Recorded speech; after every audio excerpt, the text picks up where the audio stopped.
Tick-tock, time to rock. Good evening, good morning, good afternoon to everyone who's watching from all around the world. Your friendly neighborhood philosopher, D. Wood, the Dizzle. With me now is the prophet of apostasy himself, Allah's last and greatest messenger, the apostate prophet. How you doing? The friendly neighborhood prophet. Thank you. I'm doing very well. How are you, David? Good. Why don't you give us a little update on the little one who's been keeping you busy? Oh yeah, the little one. My wife just gave birth. Now we have a little boy, a little child, a little baby. This is our second baby, our second little boy, and yeah, spending a lot of time taking care of babies now, of a baby now. Mm-hmm. It's a very nice, fun thing to occupy yourself with. Naturally, I don't have as much time doing all my other stuff here, but hey, at least I'm doing something that is good, right? Mm-hmm. What do you like better, babies or the teachings of Muhammad? That's a hard one. I don't know. I can't answer that. I have to think about it. All right. So, have you noticed? I know you've noticed because we talked about it before. But have you viewers noticed the meltdown that has been taking place mainly since Muhammad Hijab's interview with Sheikh Yasir Qadhi? Why don't you give us a little background? Although we're going to watch some video clips of a Muslim talking about giving us the background, but AP, have you noticed that the meltdown seems to have accelerated after that? Yeah. It's getting better and better, man. It's amazing. Do you want to start from the very beginning? Yeah, we can. Again, we're going to have some video clips to talk about this, but yeah, why don't you give everyone a quick breakdown for those of you who don't know what we're talking about when we're talking about these Dawah civil wars and so on. Man, there's some stuff been going on. So it started long before we all were actually aware of the matter. I guess it started kind of behind the scenes. This guy called Farid Response or Fard Response, whatever he's called, started leaking his name. email. His name is Farid Leaks. Farid Leaks. Farid Leaks. Okay, Farid Leaks. Sounds kind of strange, but Farid Leaks. Farid Leaks leaked some emails that from the Islamic scholar Yasir Qadhi, in which Yasir Qadhi was explaining his problems with the preservation of the Quran and the narrative of the Quran, the narrative of the preservation of the Quran. Farid leaked those emails to some other person, and they became a matter of the public.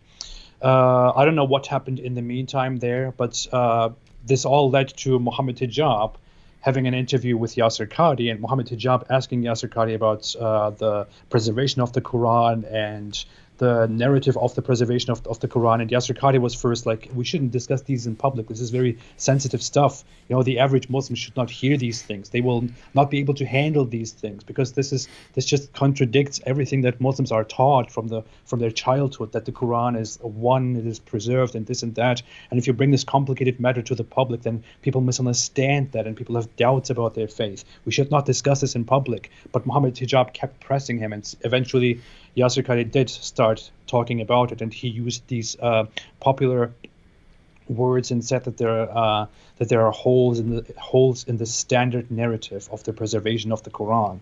And that interview became disastrous. It became a huge disaster. According to some Muslim apologists, some colleagues of these people, hundreds or thousands of people have started doubting and leaving Islam because of that single interview. And it became so bad that Yasir Qadhi took that interview down, told Muhammad Hijab to take that interview down. They removed it completely from YouTube, and they are also violently going after everybody, legally going after everybody who publishes excerpts of that video because they want to remove it from the public, because it has damaged Islam brutally. And after that interview, something has happened to Muhammad Hijab's confidence, to his temperament. He has realized that he made a huge mistake with that stuff. And then he started going out and declaring war on people left and right and fighting with everybody left and right, going after people's families, going after my wife and my family, being extremely dirty on Twitter. And now recently, he hosted a transgender hijabi on his podcast. Mm-hmm. to everyone's surprise, even to my surprise. I thought, what is going on? I didn't expect that at all. And of course, the reaction of the extremely religious Muslim community around him, of all his colleagues around him, was outrage. People have expressed outrage that he did such a thing, that he hosted a transgender person on his podcast. People started blasting him, attacking him, made public videos about him, about how he should be more careful, about how he's destroying the Muslim community and stuff like that. And then Farid and Daniel Hikikachu and Sajid Lipham, or whatever his name is, started attacking him, and he attacked them back. Crazy. Yeah. Yeah, and wanted to give a quick shout out here to Islamic Clarity. That's Islamic Clarity, and then someone sent me the video by Sajid. That was the only reason. Cause I'm not on Twitter, so I don't know what's going on Twitter. I don't know unless someone informs me. But someone sent me the video by Islamic Clarity, who was discussing some of the recent Meltdown.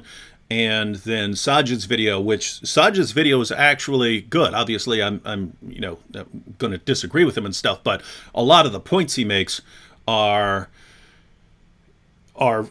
entirely valid. His beliefs about the preservation of the Quran and stuff, those are, we'll talk about that in a few minutes. But his position about certain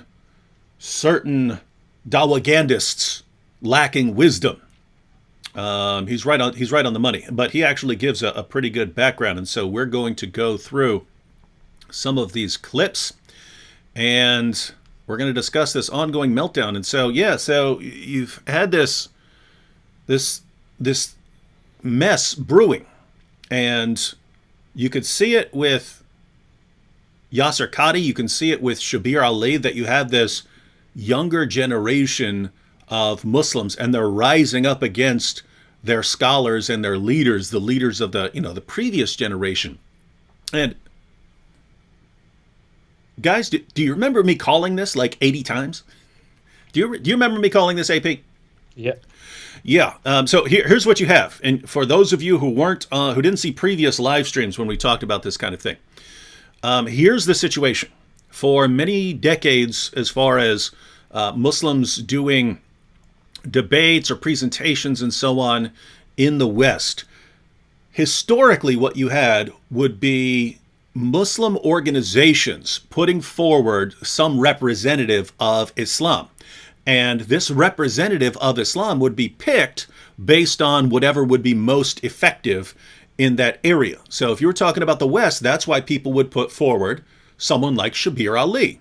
He's nice and calm. He sounds very scholarly. He's quoting all sorts of scholars on whatever he talks about and so on.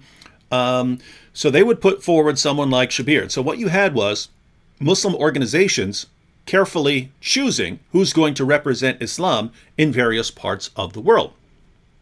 Well, if some speaker starts getting out of line or gets involved in controversies or says something that they don't want being said in the West, or somewhere else, wherever we're talking about, then the organization can pull that person back because the organization has a degree of control over that situation, and they could put someone different forward, right?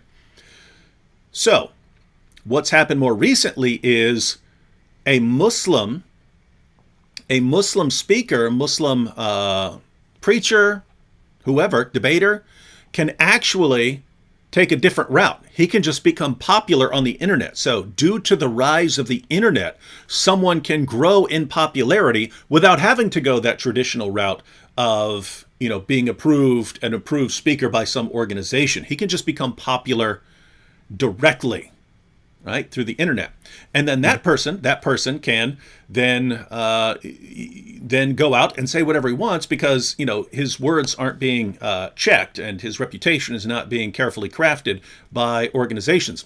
And so you have people like Sheikh Yasser Qadi and Shabir Ali and Jamal Badawi and these guys who've been representing Islam in the West for many years.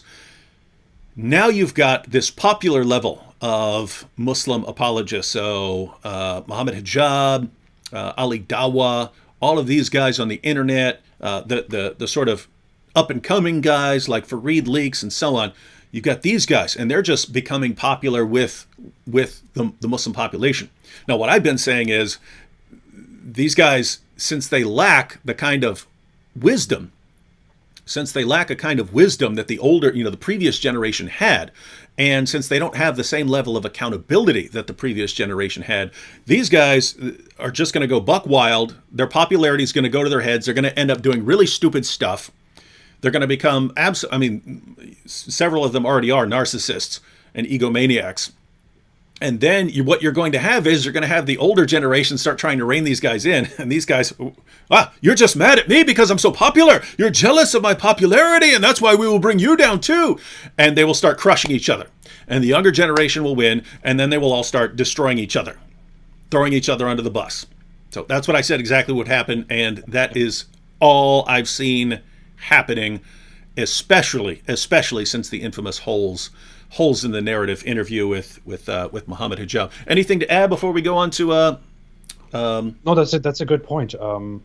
It was in the past so that certain individuals who reached a certain status within their community and also in the West became public figures who taught about Islam and spoke about Islam and defended Islam, because it required some acceptance from higher, more serious levels of society, from institutions, for people to become popular. And those people were popular in the past. They were popular 10 years ago, 20 years ago. And with the rise of the internet, of social media, certain individuals who should not be out there because they have serious personal problems suddenly started jumping into the ring and becoming Muslim apologists and scholars.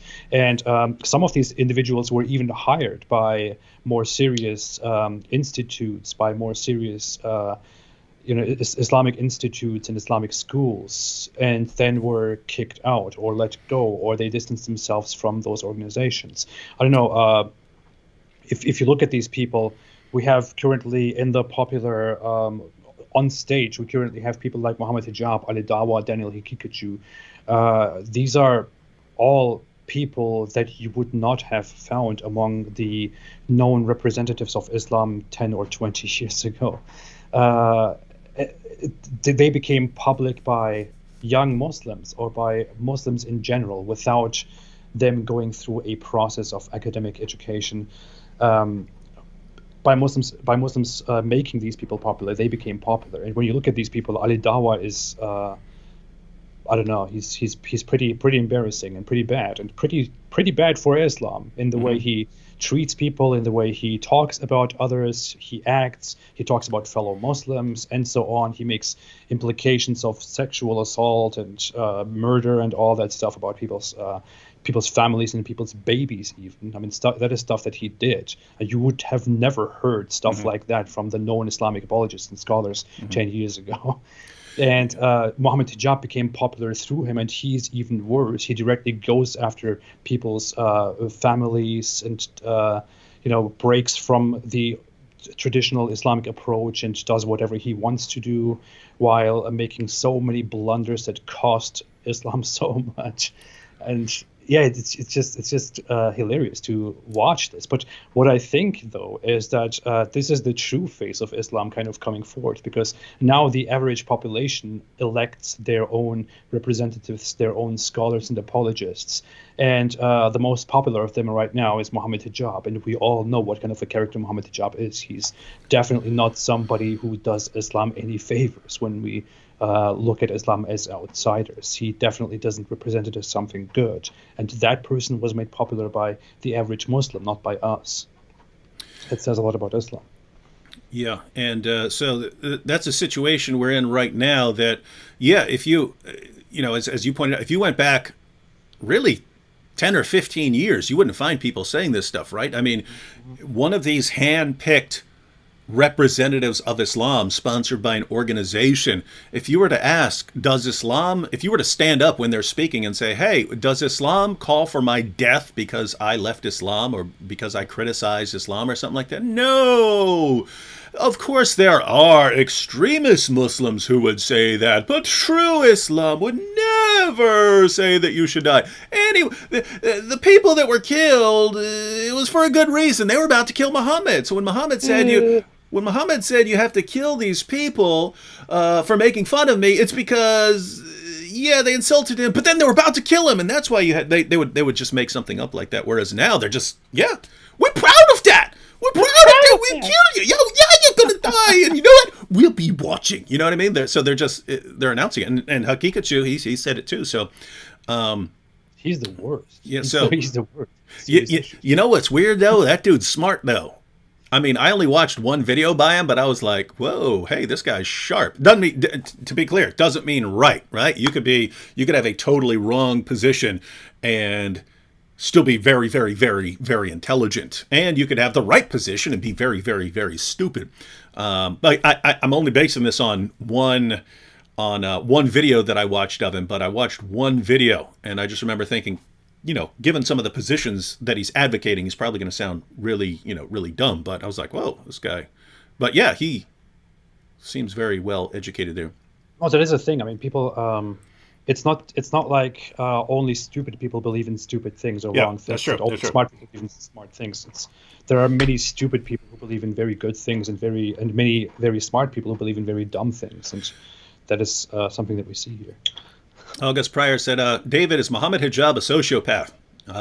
No, I don't believe so. He's way too fragile. I've given my assessment of Muhammad Hijab in the past in a discussion with you, AP, and that is I've noticed a pattern, and I noticed it in prison. I noticed there were guys in prison who were big, tough-looking guys and stuff like that, and they would come in and they would be running their mouths and talking trash. Rah, rah, me strong, rah. And eventually someone would jump up, punch them in their mouth, and they would totally punk out. And then they totally become, like this, like, whose side am I going to be on? I want to team up with somebody or something like that. And the best way I could explain it is these are guys who psychologically they're beta males, right? They're not actual real tough aggressive dudes, but because they're very often these big hulking dudes, people always treat them like they're in charge, and so they live these kind of double lives where they start acting like they're these psychologically tough alpha type dudes, but they're not. They're looking for someone to be in charge, and it's basically. I mean, we've seen it with AP, we've seen it with me. Every discussion or debate that hijab goes into, he has to try some dirty way of getting an advantage, right? He'll say, okay, here are all the rules that you have to follow, and then he'll break them all. Or with you, he has to sort of surprise you. Ha ha, I'm here. I said I would debate you, then I said I wouldn't, but now I'm here. Ha ha, right? He always says, that's not a strong, confident person, right? That's someone who is deeply insecure about his own abilities and therefore has to try these things.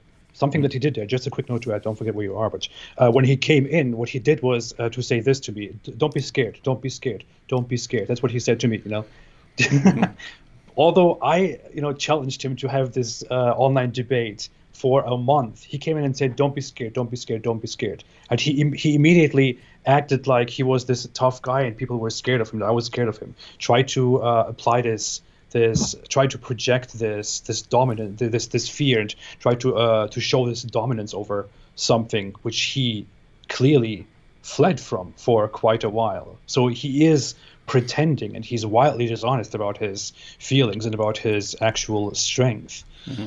But go on, sorry. Oh, so I was just pointing out that's my assessment, that, and that's why he has a lot of these issues, and that's why this only ends in disaster. He doesn't have a kind of psychological toughness that you need in order to be putting all your claims out there and be attacked. And you can see as soon as people start blasting him, he starts whining and complaining, right? Yeah, that also is not something a strong, confident person, like, did you not think that was going to happen? What planet are you from, right? As soon as you start whining about, people are coming after me, even my own people are coming after me. If you're pointing it out for some reason, that's fine. If you're pointing out, hey guys, I'm doing this, and look, these guys are saying, but this is why they're wrong. That's one thing. But so that's my assessment on. But that's why this can't last, right? The more popular he becomes, the more people are going to come after him, And the more, fitna you have in the Muslim community, the more of his own people are going to be coming after him. And if he can't handle that, which he can't, eventually he's going to break down in epic fashion. Uh-huh.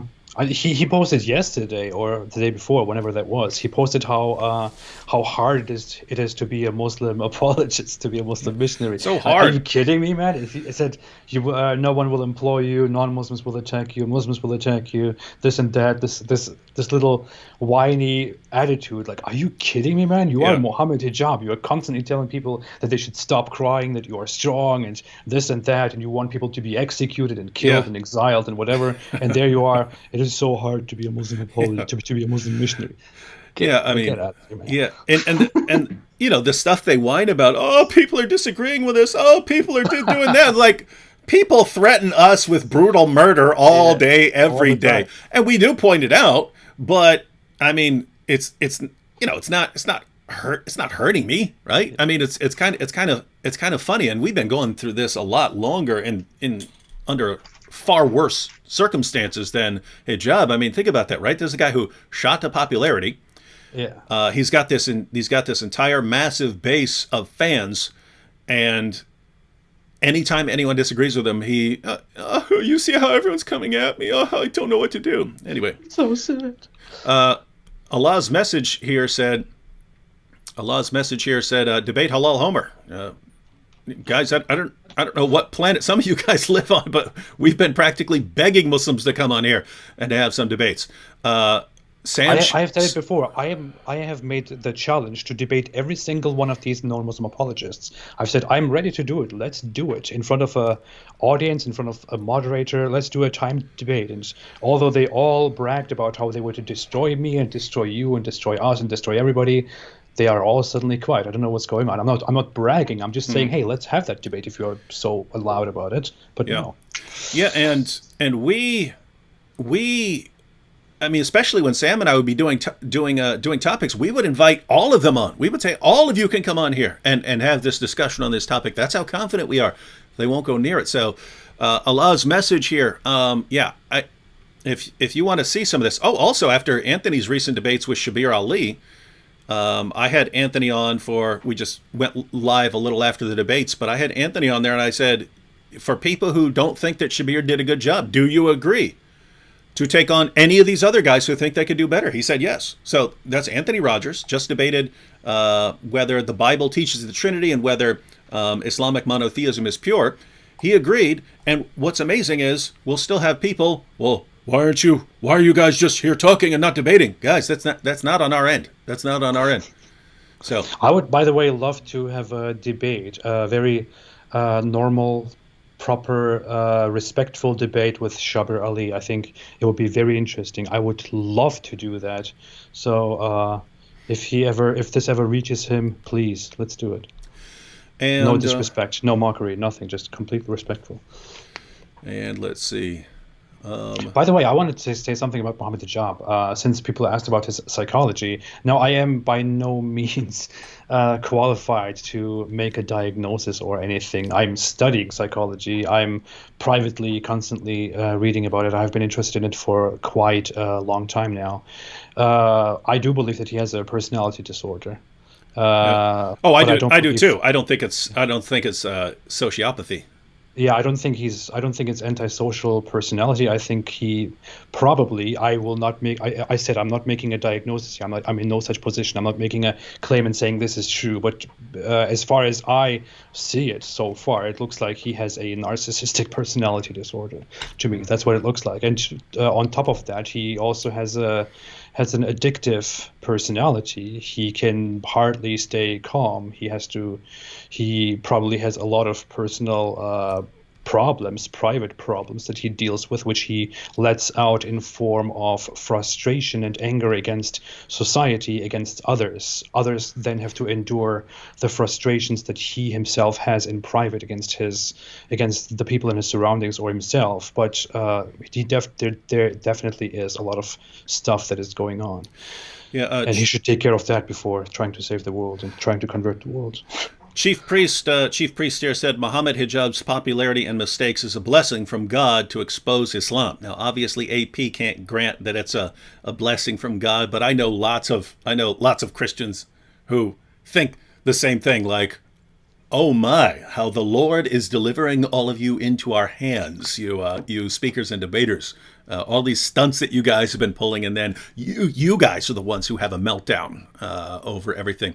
But yeah, we have a comment here, and I went ahead and looked through some of Hijab's tweets here.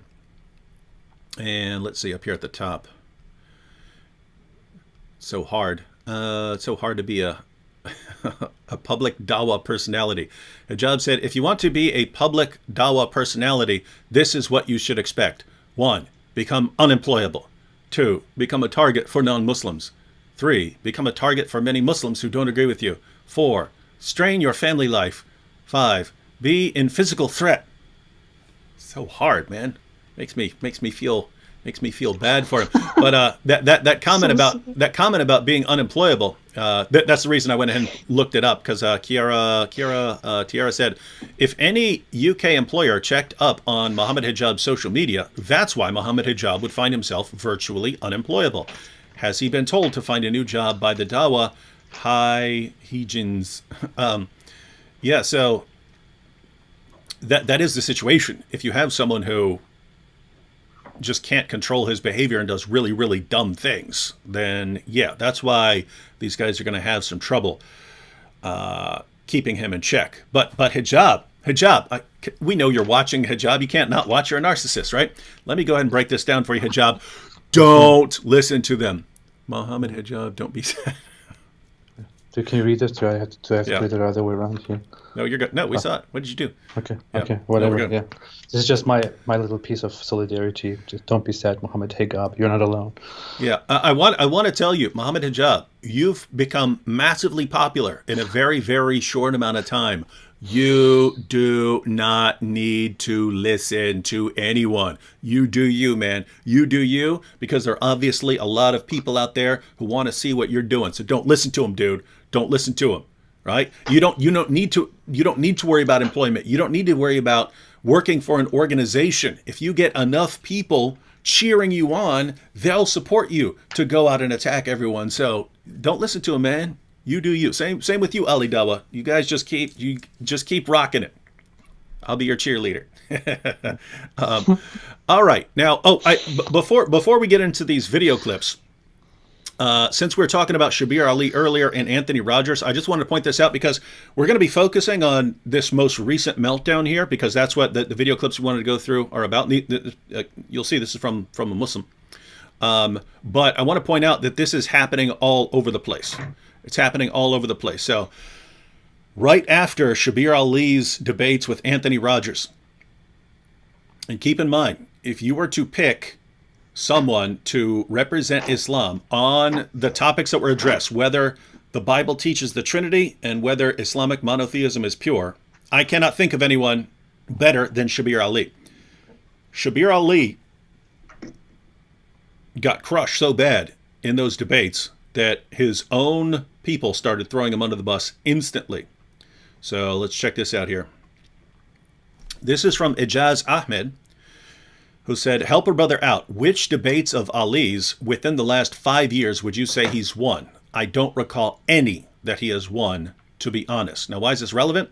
Well, I believe that Ijaz used to work for Shabir, and I'm guessing was his student. I've heard both of those things. I don't follow them enough to really know what the relationship there was, but I believe that Ijaz used to work for Shabir's organization, because I think Shabir, after Ijaz got called out for doxing people, threatening people.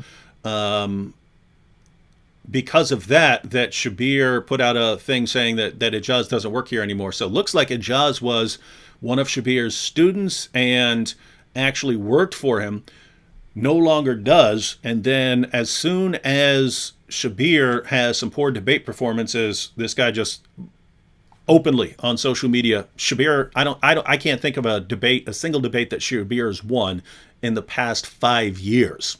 So that is brutal. But that is, ladies and gentlemen, that's the exact same pattern we've been talking about. One, you see the same pattern with Hijaz as far as this meltdown, right? That just like Ali Dawah, just like Muhammad Hijab, these guys all started losing their minds around the same time and blasting away at people and freaking out and doing really dumb things. But in addition to that, now they're attacking the older generation, the previous generation. And unless something changes right now, they're going to keep blasting away at the older generation until the older generation is just gone, and then this younger generation is all going to destroy each other because they have a disagreement about something. And I'm going to go and say that. So basically, the scenario here, you've already mentioned it. Hijab had a live stream with a transgendered person, and he's doing dawah. Hijab is trying to do dawah and trying to show people how to have a conversation with a transgender person. The others are saying, no, you never give a person like this a platform, right? If you want to do dawah, if you want to do dawah behind the scenes, that's fine, but you don't give this person a platform, and then all the young Muslims are watching this, and so guess what? Both sides can make their case here, right? Hijab can say, hey, this is an issue. I'm going to talk about it publicly so people know that this is how you handle the situation. Other people, hey, you don't give that person a platform. They both have a case. But what happens? They go briefly. They go to war over it, and they're all calling each other out. And Hijab actually won that one as far as the battle with Fareed and Daniel Haqiqatjou and so on. But it's happening everywhere, ladies and gentlemen. The young generation is rising up. The popular level Muslims who became popular through social media and the internet, they're rising up against the Muslims from back in the day who went around and got their reputation by going out and speaking and debating.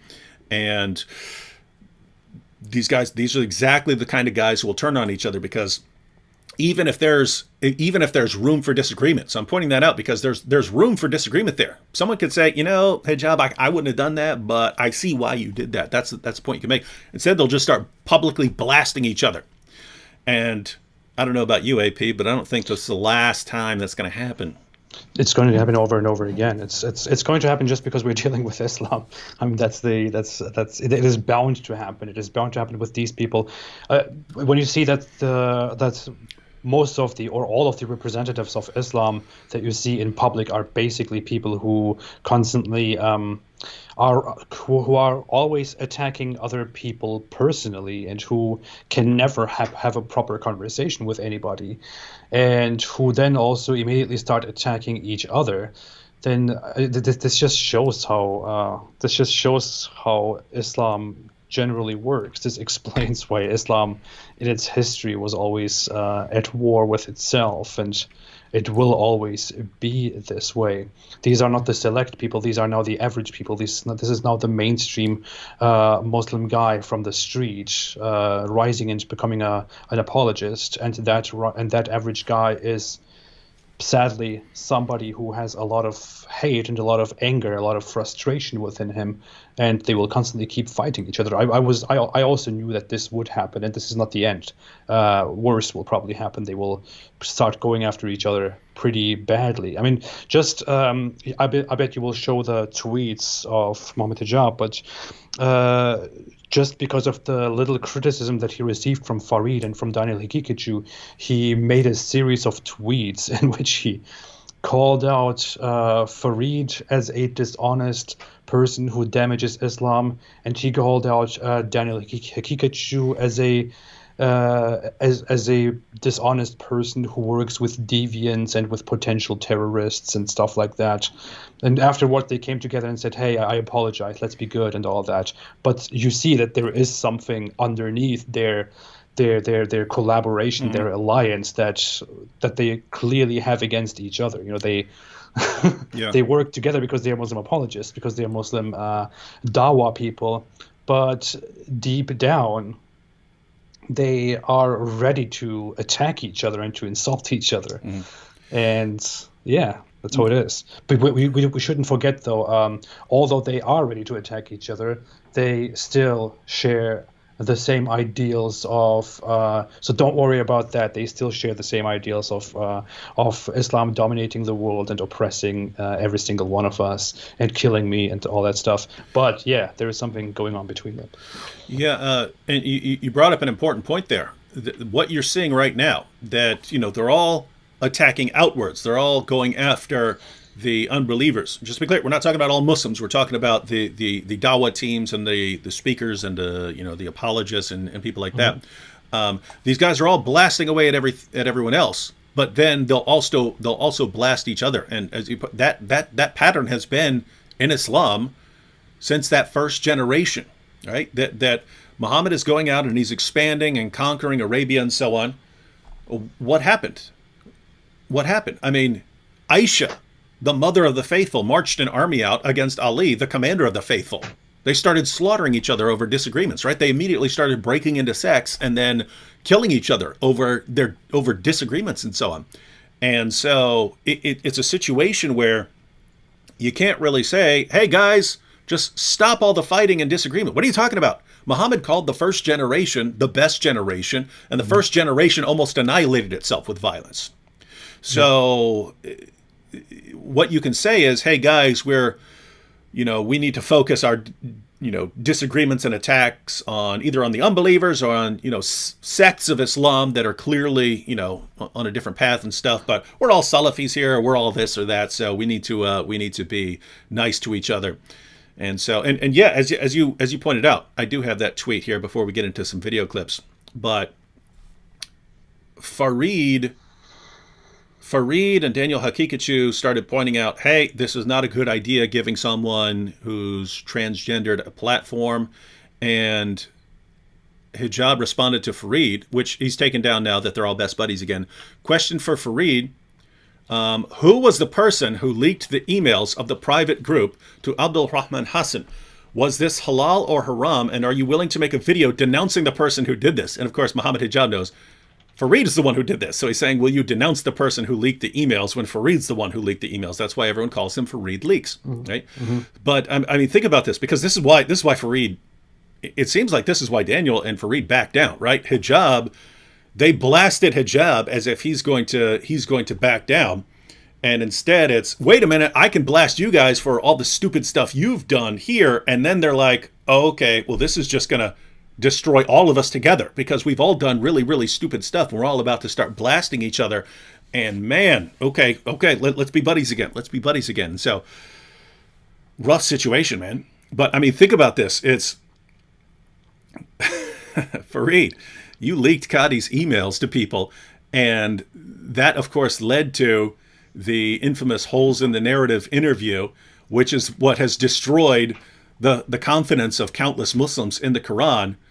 You really want to start blasting people for doing stupid stuff because you're the stupidest of all here, aren't you? Right? And Fareed, okay. I'm sorry. Wow. All right. These people really think they can give Muhammad Hijab nice advice and just tell him, hey, improve yourself, be better. They think they can really do this. You can't do that stuff with Muhammad Hijab. Oh, me strong. Oh. He will not back down. You don't tell me.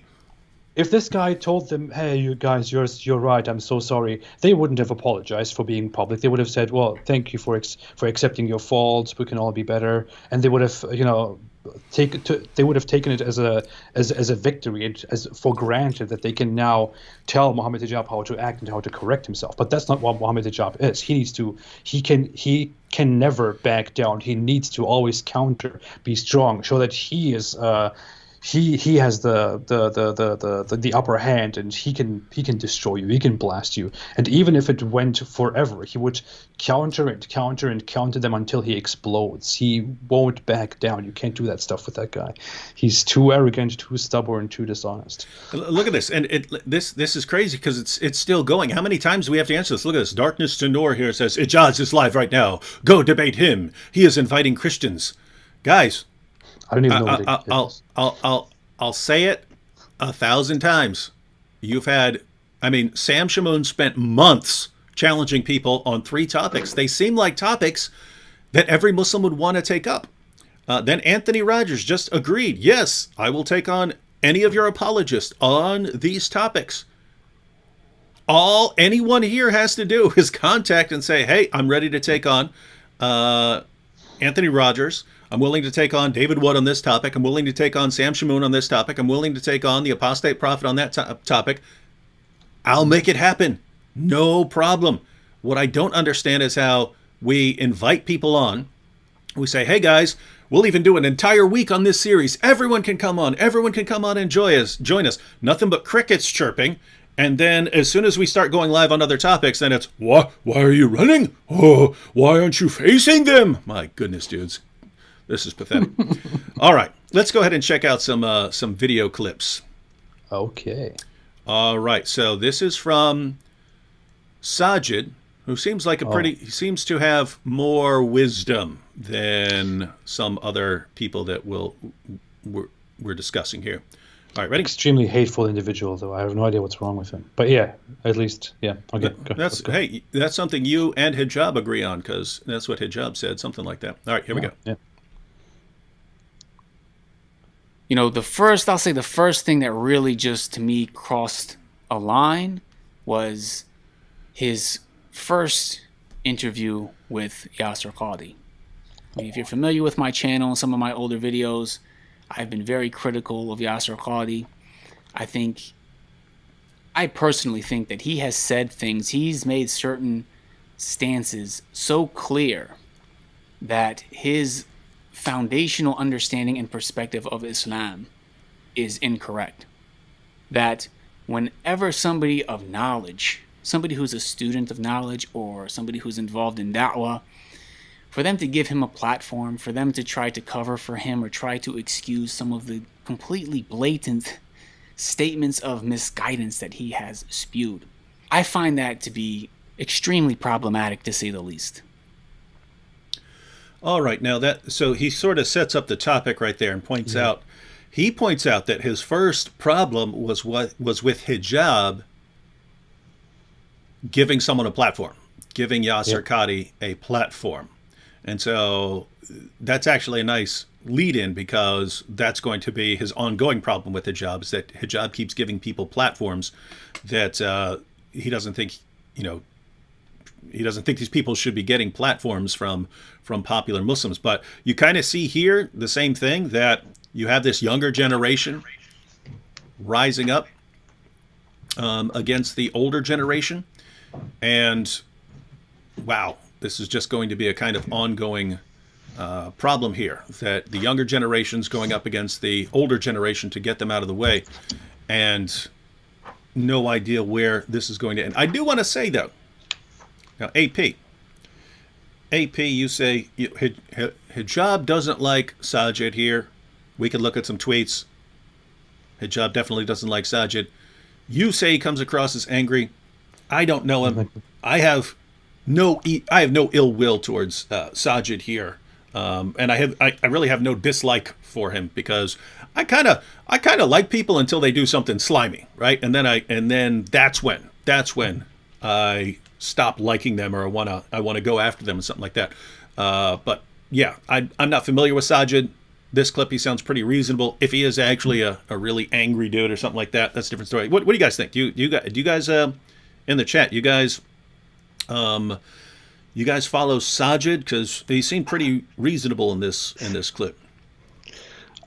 I have to say, I think I encountered some of his stuff before, and I think he even had this advice to Fareed, because Fareed does a lot of responses to critics of Islam, to you and me and to people like that, and he was basically giving advice to Fareed that Fareed should stop talking about critics of Islam and stop talking about ex-Muslims, because this could cause doubts in the community and could make critics of Islam popular and stuff like that, and he should stop doing that. He's really very. Did you just touch your mic or something like that? Because you just got your volume just went down in the middle of what you were saying there. No, I didn't do anything. Okay. No, all right. We'll see if we can figure it out. All right. Well, yeah. So we did have people saying that he's an extremist. I don't, I could still be okay with someone. Obviously, not with the person's views, but I could still, not want to be blasting away at the person who is an extremist, as long as he's not slimy, right? As long as he's not pulling dirty stunts. That's why, like Hakikachu, right? I don't have any. I understand what his views are, and his views are bad, and I want to respond to his views, but I don't think of him the same way that I think of someone who, like Ali Dawah or Muhammad Hijab, people who actively go out trying to do really, really slimy stuff. But we'll see what happens. All right, let's check out some more. I just can't take Sajid seriously when he looks like that. It's kind of... Why? What's wrong with you, man? Just kidding. I'm just kidding. All right, let's. He's gonna. So Sajid's got some problems with Yasser Qadi here. Let's continue. But after Yasser Qadi clearly showed he has been poisoned by the Orientalists, that he's reached a new Einsteinian level of knowledge. He had that Ya'juj wa Ma'juj lecture, which was just a complete disaster of a lecture.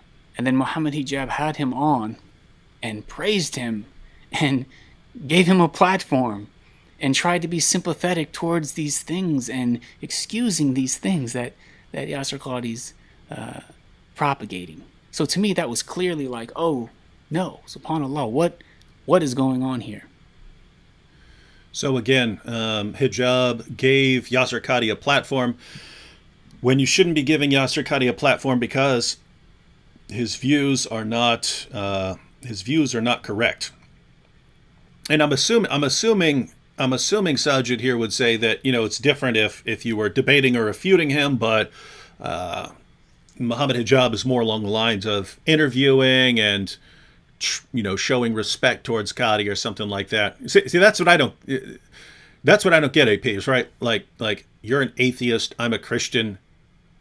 It would never occur to the vast majority of our viewers say, I can't believe you're giving a platform to this atheist, or your guys saying, I can't believe that you're having this Christian on and you're not exposing him or something like that. We do have people like that, but they're not, they're the exceptions. Whereas with the Dawah crew, it's, hey, this person either needs to be solid according to our standards on everything, or you need to be crushing that person. It's got to be one or the other. Yeah. Also, it doesn't matter whether I believe in God or not. What matters is whether God believes in me. And so what's wrong with you?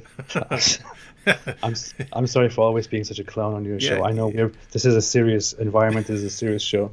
I'm sorry for doing that. But no, that's what I meant. That guy has this thing. That guy has this approach that he is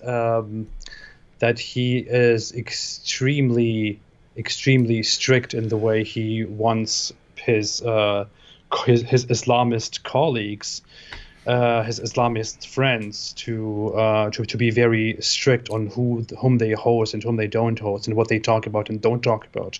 So he has this extremely reactionary perspective, and would rather want many topics and many things to stay completely out of the public eye. He would want things to be. He would want to deny many things and want his Islamist colleagues to talk very selectively about issues. And he does that with problems and doubts about Islam. He doesn't want to clear doubts about Islam. He doesn't want to talk about critics of Islam, doesn't want to talk about ex-Muslims, doesn't want Muhammad Hijab to host a person like the trans hijabi and so on. He doesn't want to engage with Yasser Qadi. But the thing is, I know you say he seems to have a reasonable approach, although he's apparently a radical with radical ideas. It's just I can't really approach these people the same way. Although to be very honest, when I look at Muslim apologists and how they interact online, I would much rather follow watch or read what Daniel Hikikachu or Sajid write, and I would much rather listen to what they speak and say than listening to Mohammed Hijab, for example, because I know that Mohammed Hijab is full of crap. He's not honest. He's deceptive. There is a strategy in everything that this guy does. He's just trying to be completely deceptive. He's trying to be a snake. Whereas these two guys, Daniel Hikikachu and Sajid, for example, are brutally honest, which is why I like listening to what these guys are saying. The thing is that the things that they are saying are terrible, and if you tried to interact with Daniel Hikikachu or with Sajid, you would quickly regret it.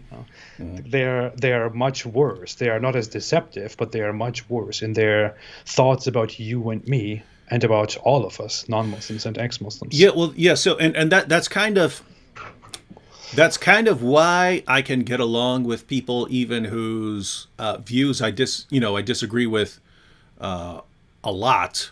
It's because in order to even have a reasonable conversation with you about your weird ideas, there has to be some level of, okay, we're not going to be conniving and trying to, deceive one another or agreeing to rules and then not breaking them.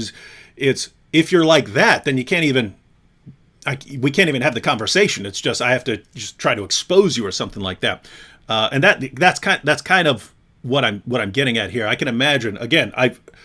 With both Daniel Hikikachu and Sajid here, I've only seen, as far as I can recall, I've only seen one video by either of them, so that's not a ton to go on. I'm just saying, based on the very limited perspective, these seem like guys that I could sit down and have a conversation with and disagree on.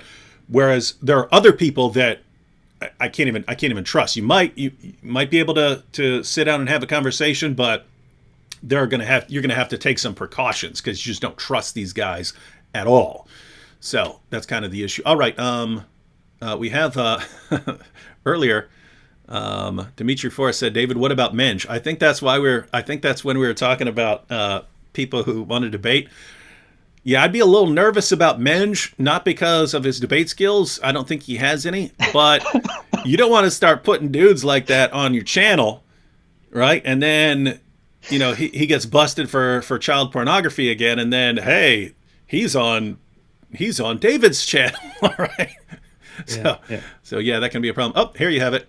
You don't want people to say David Wood had a guy who is into child pornography on his channel live. That's yeah, that'd be rough. Here we have Islam or Jahannam. May Allah curse you and Apus. Thank you. I appreciate it. Yeah.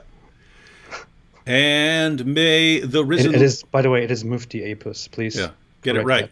Mufti Apus. And Islam or Jahannam, may the risen Lord Jesus bless you and lead you out of this false, silly religion you've been following. All right, we're ready to go on to some more because there actually are some awesome clips of Sajid here. Let's go. Yeah. Here we go. And then fast forward, after Yasser Qadi then goes on to teach these Aqidah courses, after having praised, the Orientalist universities and the Western thinking and shown how he's been so harmed by it.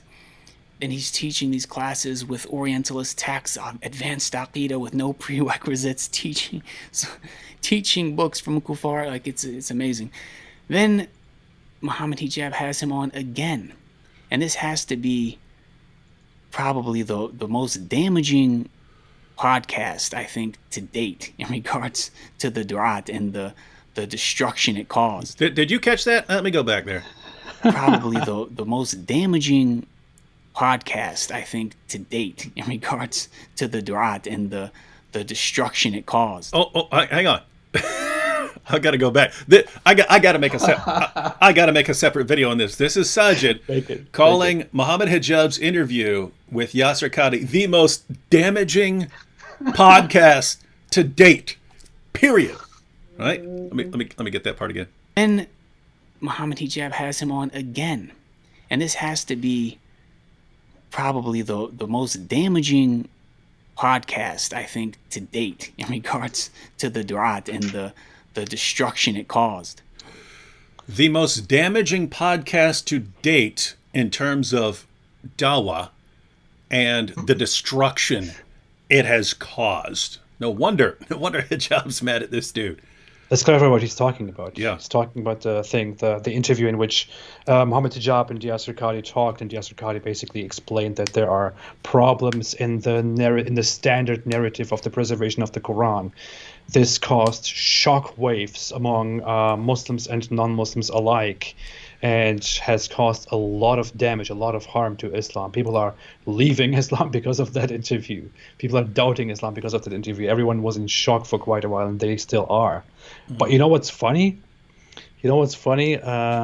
What this guy Sajid is not realizing here, he's pointing out here in a major video which he directs at Mohammed Hijab, because Mohammed Hijab is so inconsiderate. He's pointing out that interview was very damaging to the Dawah scene and to Islam. It has caused so much damage. But what he's actually doing by pointing that out is to increase that damage and to cause even more damage. Yep. If Sajid was quiet about that, he wouldn't contribute to the damage. But now that he sits here and as a respected person, Muslim apologist, points out that interview was massively damaging to Islam and the Dawah, he causes even more damage, because people who listen to him will go and be like, why was it so damaging? And, it will do even more damage. So here's what's cool. He actually...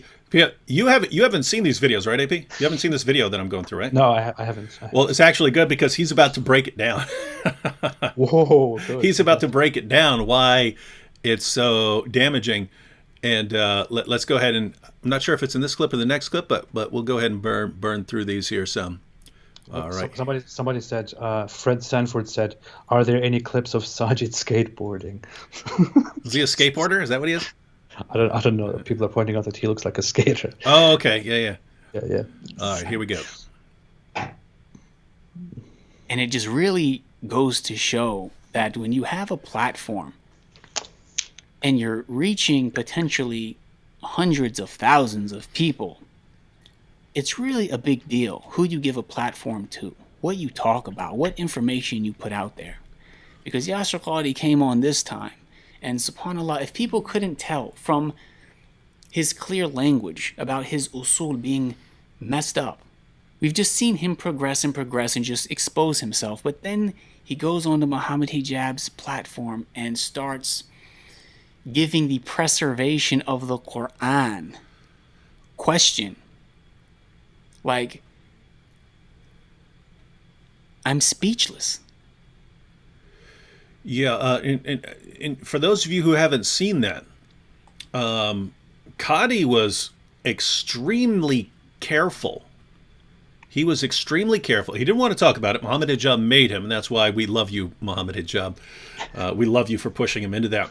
And we love you, Fareed, for leaking those emails, which led to that. We love all you young Dawagandists for what you're doing for us. But Yasser Qadi was extremely careful without basically denying facts that would immediately expose him as a liar, right? So he was saying, yes, all of the different qira'at, they all go back to Allah. And what he's saying is, we've got some problems as far as understanding how we ended up in this situation where we have these different versions of the Quran in terms of how does this connect to the ahruf? And his point was, hey, so we have these, 7 ahruf, and now we have all these different qira'at, and what's the connection? And his point was, in the Muslim community, we will give some explanation, and then we'll all accept it. We won't really challenge it because we're kind of looking for something to solve the problem. But Western academics do not have that red line. And so as soon as you point out something, they'll point out a problem with it. And Yasser Qadi said, and they're right because they're quoting your sources to you. And so Qadi still believes that all of these different versions of the Quran somehow go back to the original authentic revelations of that Muhammad received.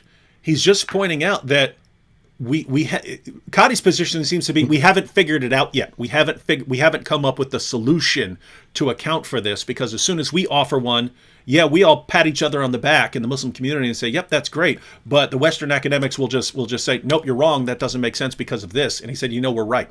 I mean, they're right."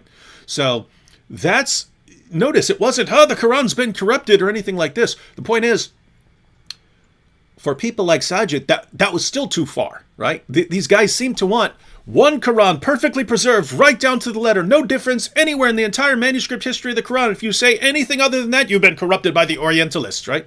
And it's so stupid, right? Go to Dan Brubaker's page. He's putting Quran manuscripts up on the screen. He's saying, "Look, here are 11 textual variants on one page of a manuscript of the Quran." He's doing that. How do you look at that? Look at a page of a manuscript and see 11 differences from the Quran that you have and still say, "Nope, perfect preservation right down to the letter from the time of Muhammad." What Yasser Qadi's doing is, and Qadi used to spread the myth of perfect preservation, he's recognizing that the world is transitioning. There was a time when the Muslim community was insulated from hearing these outside criticisms. And at that point, the scholars could say whatever they wanted. They could say perfect preservation right down to the letter. And there was no one to challenge it there. Now people are being exposed to it. So people like Yasser Qadi and Shabir Ali, they're trying to ease Muslims into reality on the issue of the Quran. And unfortunately for them, the Muslims who are raised on this strict diet of perfect preservation right down to the letter are flipping out and trying to destroy them over it. So it's just it's a pretty sad situation, but man, is it fun to watch. It is hilarious, yeah. All right, we want to go on with more of a video clip? Yeah, I just wanted to briefly talk about Sajid's outfit. I'm just kidding.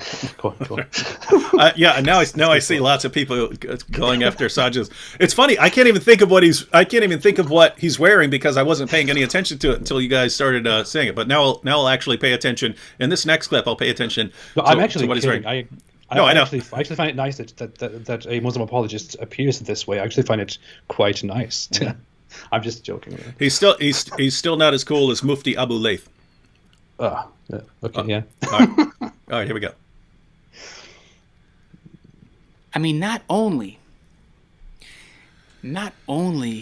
did that happen, but both Mohammed Hijab and Yasser Qadi consciously, after the fact, posted it and advertised it. It wasn't like it was a slip of the tongue on live television, like they were live streaming and they got caught up in the moment. No, they recorded it. They uploaded it. They advertised it. I mean, if this doesn't show you the absence of hikmah, of wisdom in somebody's da'wah, what can I even say? That is actually the perfect. If I were that dude, if I were Sajid, if I were Yasser Qadi or Shabir Ali or anyone who's kind of seeing what Mohammed Hijab has been doing, and not just him, Ali Dawah, all of these guys. If I were looking at this, that would be my explanation. They ain't got the hikmah. They lack the hikmah. They lack the hikmah. That's wisdom. You need the hikmah. The hikmah, right? They don't have the hikmah. Hijab don't have the hikmah, ladies and gentlemen. But that is, yeah. I find it funny that Mohammed Hijab was very offended. He tweeted about it. He was so offended by it. He took a screenshot of Sajid and of his face that he looks so angry, like when he's talking about Mohammed Hijab and Yasser Qadi, and he was basically offended by how angry and how disgusted Sajid looks while he's talking about this issue, and that's why he went hardcore against Sajid and started blasting him brutally. But this is the weird thing. I still don't know sometimes how to think, what to think about Mohammed Hijab in general. He seems like he's not the person who could just stick to the rules and just go with the classical approach and the standard narrative. He's not that guy. He can't do that. Mm-hmm. This guy, Sajid, he wants to preserve Islam. He wants people to stop talking about questions. He wants people to stop exposing problematic things. He doesn't want to talk about problematic issues, questions, and answers. He just wants everyone to be quiet and to do what they need to do. But Mohammed Hijab is not like that. Mohammed Hijab wants to further bring difficult questions into the discussion and go after the answers. He wants to find answers. He's not like that. This is where these people are wildly different. Mohammed Hijab tries unorthodox explanations and unorthodox approaches to Islamic rulings and beliefs, and this guy is the opposite. This guy is a hardline fundamentalist who will not stray from the path, you know. And this is where these guys are falling apart. You can't put these guys into the same field and expect them to completely cooperate with each other and agree with each other. They will fight. They will eventually fight. They will eventually start attacking each other. And you know what? It is good. This is what's expected to happen. This is how things are going to change, and I hope they change further. Yeah, and that's actually an important point. You have the people who, hey, we have our narrative. Don't rock the boat on the narrative, right? Don't shake me out of that. Don't bother me.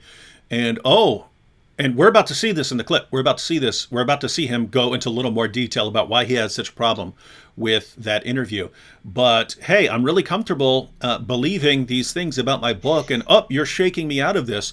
And with someone like Yasser Qadhi knows he knows it's a bunch of nonsense about the perfect preservation of the Quran, right? He knows that is complete nonsense. His question is, how do I break this to people as gently as possible, because it's going to be exposed one way or another, right? People have the technology to expose that lie. Whereas someone like Hijab, he seemed to really believe, when he's interviewing Qadhi, he seemed to really believe, there's some answer here. There's some answer that explains all of this. And if I just keep pushing you hard enough, you'll eventually give me the answer that I want that solves all these problems and mysteries, and I'll be the one who brought out the solution to the problem. So yeah, he does keep wanting to push here. And then you've got, like, you know, the Sajid and stuff, and hey guys, we know that there are some answers out there that we aren't going to like, so let's just stay here in our little bubble. Stay here in our little bubble. And so what you have, ladies and gentlemen, is all these different things are clashing right now. And again, this is fun to watch. You know what I find very funny in all of this? There is one person among these people who calls himself a skeptic, the Muslim skeptic, and that is Daniel Hikikachu, who is one of the most hardcore fundamentalists here, who is also brutally against asking questions and, you know, bringing doubts to the public. Well, he's skeptical of anything he doesn't agree with. Yeah, I find that so ironic. It's hilarious. Jeff Stevens here said, "Is that guy a Muslim convert?" I think he's talking about Sajid. I believe Sajid is, because again, I know nothing about him other than this video, but he's about to talk about how it was the miracle of the preservation of the Quran that convinced him that Islam is true. So he sounds like a convert. Are you kidding me? Oh my God. That's what I'm talking about, the psychology, right? So, and we'll talk about this in a second. Let me address one more comment real quick. Sola Scriptura said, David Wood, why don't you arrange that Mohammed Hijab debates Sam Shamoun? You've debated him in the past, so you clearly got some contact with him. Once again, I have no guys. I understand this from the Muslims. How are the rest of you not getting this point, guys?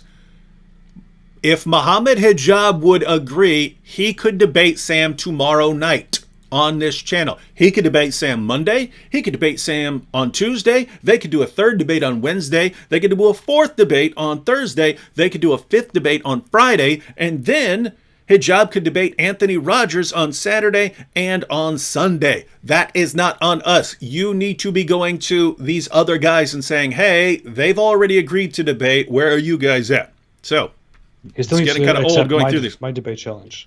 Yeah, and then the following week, we could have Hijab debating the apostate prophet. So, please. All right, now let's go on to this next video clip, because this is about to get awesome here. Can't wait. It's gonna be epic. You know, ever since that podcast, subhanAllah, those of us who are involved in da'wah, like myself specifically, I'll talk from my own experience, the amount of comments I get from Christians, from people who are against Islam and they want to sow seeds of doubts in the minds of Muslims. Over and over and over again, they use speech and quotes from Yasser Qadhi from Muhammad Hijab's podcast to try and do that. It's like every single day on social media. The reason I embraced Islam fundamentally in the very beginning was because I saw that the Bible wasn't preserved. I wanted to know, did Allah give us a preserved scripture? And when I found the Quran was clearly the speech of Allah subhanahu wa ta'ala, clearly it has been preserved, clearly, no doubt about it. No doubt. That has been like the main talking point when I give da'wah to people. The main to talking Christians point. specifically. So for that podcast to put a question mark on that for people, I mean, the damage it caused, subhanAllah, it's beyond words. You know, if you can't internalize and understand how horrible of a thing that happened, then I can't explain it to you. This is no joke, brothers and sisters. This is amazing stuff here. Everybody who was doing that, everybody who was spreading the whole holes in the standard narrative. This is not a joke. You're doing an awesome job, everybody. But guys, think about this, because now you understand what's going on. Now you understand why there's such a backlash, right? This guy said, I saw that the Bible has not been preserved. So I wondered, did God give a book that's been preserved? And then I found the book that there's no doubt about. It's been preserved, the Quran. And so that's apparently how he became a Muslim. He concluded that the Quran has been perfectly preserved right down to the letter. How did he conclude that? Did he go around comparing manuscripts? Did he study the history of the Quran according to even Muslim sources? No. He heard it, which back then would have been from someone like Sheikh Yasser Qadhi. He heard this, he mindlessly believed it without investigating, and then all of his confidence in his religion was based on that, which is a complete lie. And then, at no point did he ever bother to actually seriously investigate this, which was, again, the entire basis for his confidence in Islam. He then went out and used this in his dawah to Christians. You Christians, your book has textual variants. In the Quran, there are no textual variants. Not one, anywhere. Perfect preservation right down to the letter. It's a miracle. Alhamdulillah. Right? The truth is so hard. Yeah. And then, so basically someone like Yasser Qadhi comes out and it's, let's face it, what Yasser Qadhi's interview is, guys, we're living in a difficult time of technology where if I tell you the truth about the Quran right now, I will get blasted by all of you for destroying your faith. But if I go ahead and continue the lie like I used to do in the past, I'm going to get laughed out of academia, because if I say something as insane and stupid as perfect preservation right down to the letter, I will never be able to show my face at another academic conference again, because they will all know that I'm a liar and I will have the reputation of a horribly, horribly dishonest person. That's what he put out there, right? And so it's just, oh yes, keep your confidence. We're working on a solution, but there's some holes in the narrative.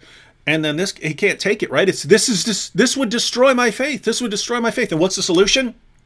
We have to marginalize people like Yasser Qadhi, represent him as some sort of heretic or something like that, someone you should never listen to. And that's what you're left with. And notice he's complaining, and now when I do my dawah, I can't even do my dawah anymore. I go to the Christians and I say, Christians, did you know that your book's been changed, but there's only one Quran anywhere? No difference anywhere in any manuscript? And they go, yeah, what about Yasser Qadhi over there? No, I can't take it. Why the Yasser Qadhi? Right, guys, look, I'm just going to, fantastic. For those of you who are unfamiliar with the issue, I'm going to give you both sides real quick, right? Has the Bible been corrupted?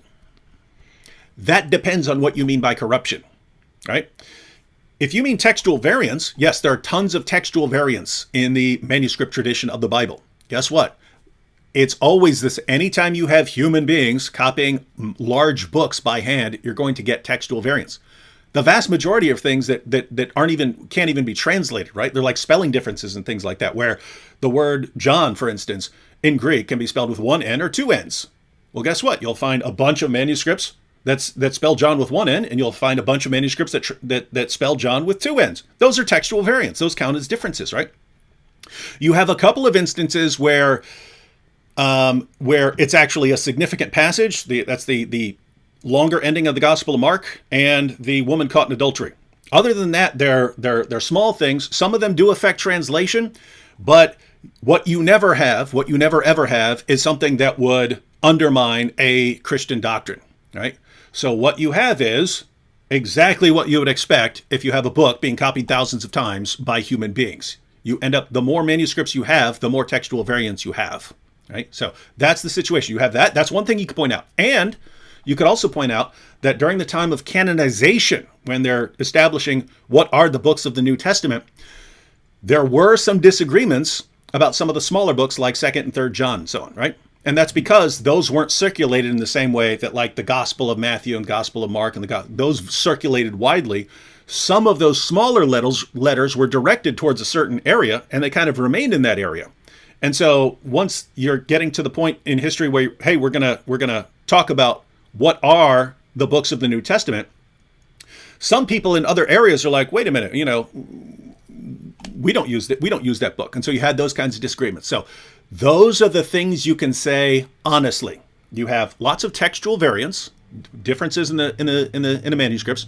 You had some dispute about some of the smaller books of the New Testament, and at the end of the day, none of the differences would undermine any important Christian doctrine. Right? So that's what you can say and not be either completely ignorant or a liar. Right? That's what you can say. Guess what? If that's what you mean by corruption, because that's not what I mean by corruption, right? If that is what you mean by corruption, you say that's what corruption is, guess what? The Quran's been corrupted. Do you have tons of textual variants in the manuscript history of the Quran? Yep, lots of them. Lots and lots and lots of them. You have tons of textual variants. So if that's what you mean by corruption, then your book's been corrupt. If your definition of corruption is, well, if you have some disputes about what goes into there, guess what? Abdullah ibn Masud said there are 111 chapters in the Quran. Ubay ibn Ka'b said there are 116 chapters in the Quran. And the Quran you have today has 114 chapters. Did they have disputes? Yes. Yes. According to Abdullah ibn Masud, Surah 1, Surah 113, Surah 114 aren't supposed to be in the Quran. Those are Muslim prayers. They're not supposed to be. That's Muslims talking to Allah, not Allah talking to Muslims. And then Ubay ibn Ka'b, he said, nope, you got these 114, but you actually have 2 additional chapters that aren't in there. Those are 2 additional prayers. Do you have disagreements about some of the contents? Yes. Now, what would a Muslim say? But even though you have that, it doesn't affect any major Christian doctrine. That's Shabir Ali's response now. Yes, even though you have different versions of the Quran around the world, it's not something that would affect any Muslim doctrine. What are you saying? You're saying exactly what Christians say. So this just comes down to an issue of consistency, right? This comes down to consistency. If you're saying that the Bible's been corrupted because of those issues, then great, the Quran's been corrupted. Alternatively, if you're saying that the Quran has not been corrupted, then you shouldn't say the Bible's been corrupted either. But what Muslims want to do is say the Quran hasn't been corrupted, perfectly preserved right down to the letter, but the Bible's been corrupted because it has the same issues that we find in the Quran. But we've been lying about it for so long, whereas Christians have been honest about it for so long, that we can't get our minds around anything other than the lie. And notice, guys, because I'm talking to you Muslims who are watching, this should bother you. Why is it that you can walk into any Christian bookstore right now? I can pull any Bible off my shelf right now and go to the footnotes, and it'll say, there's a textual variant in this verse. There's a textual variant in this passage. It tells me. We do not hide that. You can go into any Christian bookstore and find entire books on textual criticism. We do not hide that. Our scholars do not hide that. Our scholars do not try to keep people insulated from reality. You go over to Islam, and your scholars lie to you your entire lives. They pretend it. You don't go into a Muslim bookstore and find this. You don't find these notes at the bottom of your Quran saying, look at all these, there's a textual variant here, there's a textual variant there. So somehow it's like we want the lie. And you see this from Sajid, right? I want the lie. The lie is what convinced me that Islam is true. The lie is what I use for my dawah. I cannot stand these Christians who now have to tell me the truth about my religion. And they use Yasser Qadhi, who for a brief moment in his entire career told the truth. I can't take that. I can't stand it. Why don't you guys just shut up? I want all of you to be destroyed. You keep telling me the truth and I can't take it. I hate this. It's making me uncomfortable.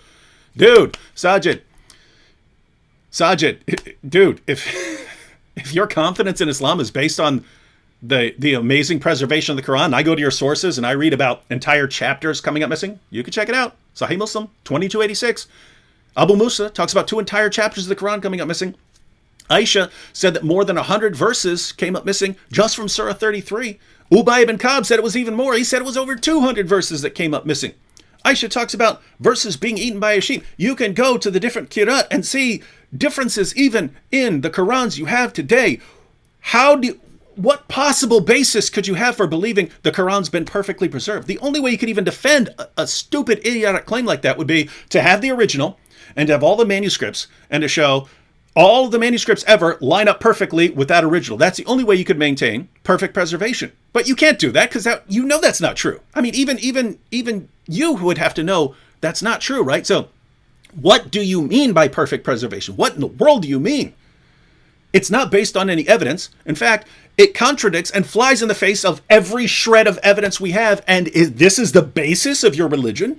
This is the basis of your confidence in Islam and the ground of your dawah to others? The basis of your confidence in Islam and of your dawah to other people is something that everyone who really studies this issue knows is a complete, utter, total lie. The foundation of your belief is a lie. What's that tell us? And the fact that you can't acknowledge it and you'll just say, well, I will destroy the career of anyone who disagrees with me and I will expose him and we will marginalize them. What does that tell us about the religion? It makes it sound like you're saying, I just want lies, more lies, never the truth. I can't stand the truth. I want to hide in the dark. Don't open a window. Don't open the curtains. I can't take it. This is your religion, dude? And you're telling all of us, you're telling the rest of the world what they need to do when this is how you live? All right, sorry I went on for so long, AP, but I didn't want to get my thoughts out there. It was a necessary rant. I feel like you had to let it out there. Yeah. All right. Should we check out another video clip? Well, what video clip? Is there another one? Yeah, because he has a couple of. I have some shorter clips from him because that was all the Yasser Qadhi stuff. But then he's going to complain about Jonathan Brown. He's going to complain about what Hijab did on Twitter with us. So there's some good clips coming. We should do the Twitter one. That's interesting. Yeah. All right, so let's play the Jonathan Brown clip real quick, and then right after that with Twitter. So I'll just play this, AP. Then you can share any thoughts on that, and then we'll go on to the Twitter one. Yeah, for those who don't know who Jonathan Brown is, he's part of the Yaqeen Institute in America, which is I think the biggest Islamic knowledge institute in America, I guess. And although he is a fundamentalist Islamic scholar, he has some approaches that these fundamentalist Muslims are quite angry about, and they accuse him of kind of reforming and changing Islam to make it more approachable by us bad non-Muslims. Yeah, so go. Here we go. And you'd think that that's enough, but it's not. Like, there's so much more that can be said. I mean, there was the Mohammed Hijab podcast with Jonathan Brown. You know, it's been made so crystal clear. Jonathan Brown, another person who just out of his own mouth has told you exactly the misguidance that he spews clearly, propagating the idea that people have the right to insult the Prophet Muhammad sallallahu alaihi wasallam. And he's given a platform on Mohammed Hijab's podcast where Mohammed Hijab, he's trying to, get him to say the right thing, just like he did with Yasser Qadhi. But Jonathan Brown, just like Yasser Qadhi, keeps doubling down, letting you know, no, that's how he really feels. Any thoughts on that, AP? I say something here. I really want to be careful with the terms that I use here, with the words that I speak here. But Jonathan Brown is not somebody whom we critics of Islam and non-Muslims should be thankful too.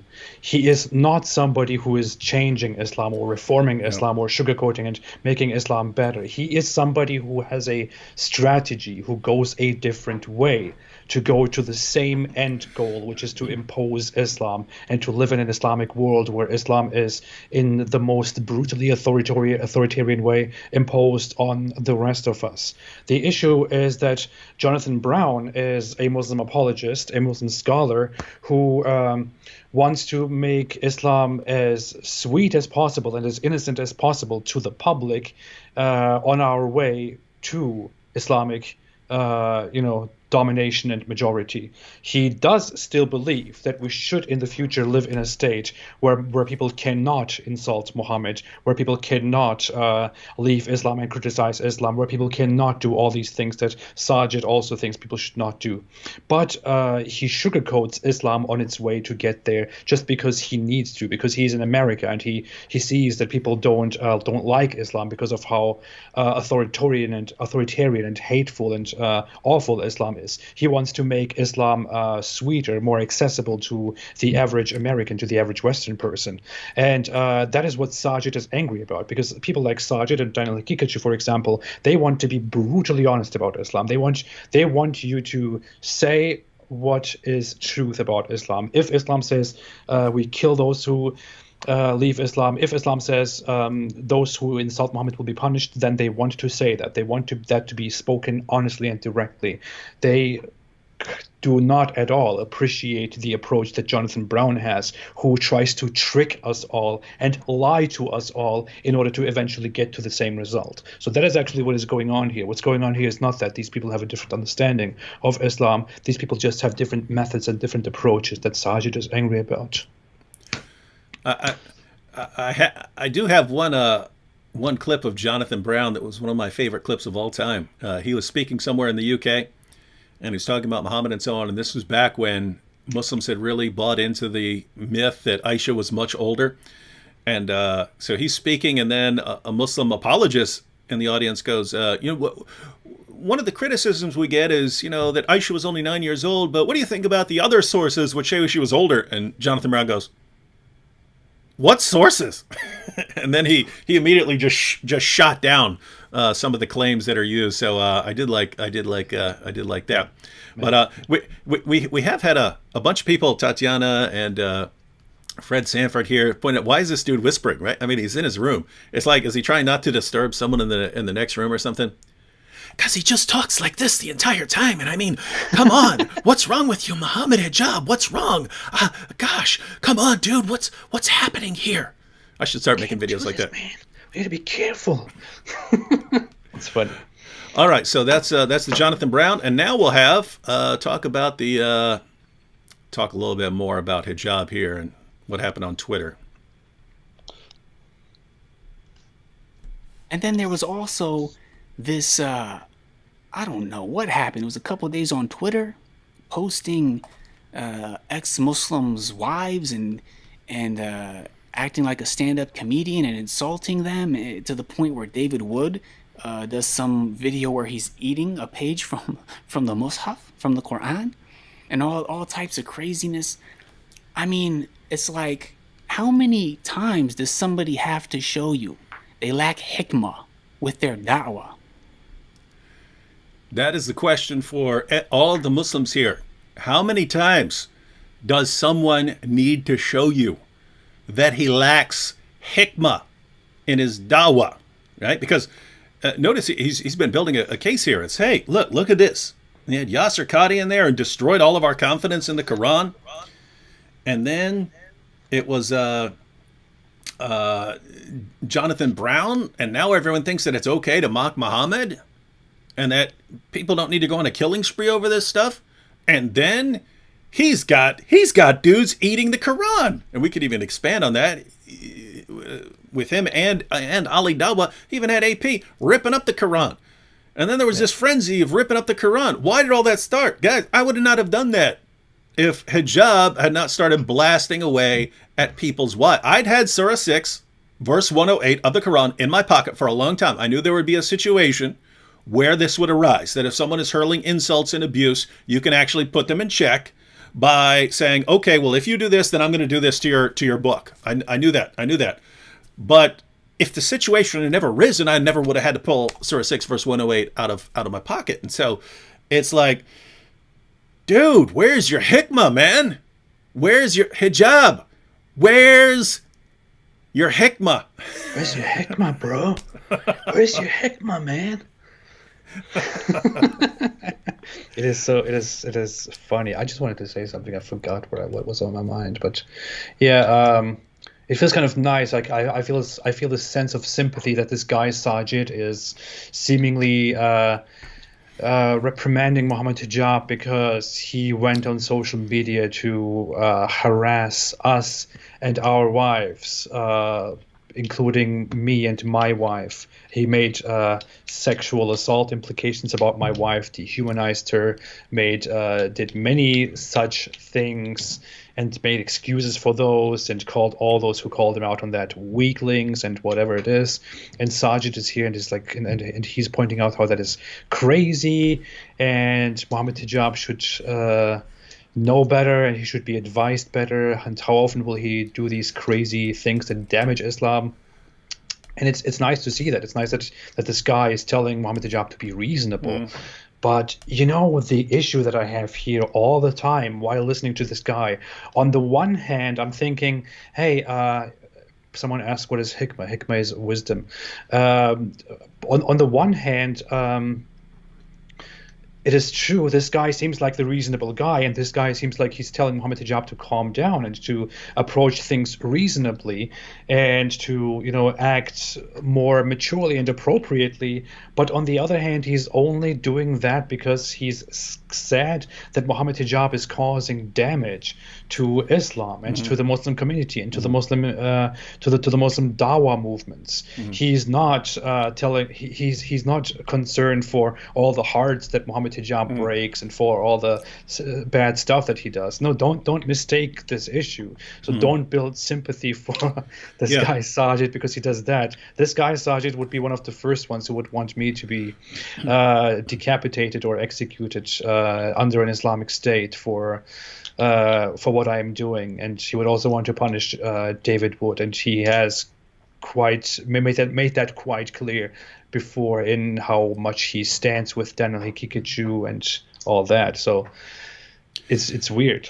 Yeah. No. So and that's kind of the issue, right? It's of course we would disagree with everything this dude wants to do in society, but if you are a Muslim and you are committed to Islam, what is the wisest approach that you can take?